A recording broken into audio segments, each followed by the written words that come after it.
सुंदर, अप्रतिम, मनमोहक सौभाग्य अलंकार मंगळसूत्र महोत्सव 100% जीएसटी फ्री.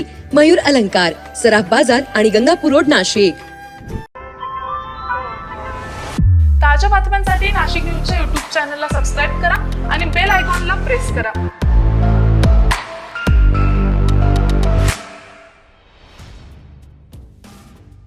कोकणापाठोपाठ नाशिक जिल्ह्यातही आंबा क्षेत्रात वाढ होतीये.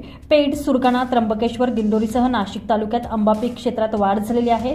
यंदा मात्र ढगाळ वातावरण, अवकाळी पाऊस आणि सध्या वाढलेली उन्हाची तीव्रता त्यामुळे मोहर आणि फळगळ झाल्यानं सुमारे 20 ते 30% उत्पादनात घट होणार आहे. त्यामुळे यंदा आंबा दर तेजीत राहण्याची शक्यता शेतकऱ्यांसह व्यापारी वर्गानं व्यक्त केली आहे. नाशिक बाजार समितीमध्ये रत्नागिरी हापूस दाखल झालेला असून 7 ते 8 हजार रुपये पेटीचा दर आहे. तर गुजरात आणि महाराष्ट्रातील केसर आंबा बाजारात दाखल होण्यासाठी महिनाभराची प्रतीक्षा करावी लागणार आहे. नाशिक जिल्ह्यात जानेवारी महिन्यात कमाल तापमानात चढउतार असल्यानं त्याचा विपरीत परिणाम आंबा मोहरावर झालेला असल्यानं गळ झाली आहे. फळ पक्व होण्यासाठी 28 अंशाच्या दरम्यान तापमान आवश्यक आहे, परंतु यंदा ते 32 ते 33 वर गेल्यानं मोहर गळून गेलाय. तर सध्या आदिवासी भागात हे प्रमाण जास्त आहे, त्यामुळे यंदा बाजारात आंबा विक्रीसाठी कमी प्रमाणात येईल असा अंदाज आहे.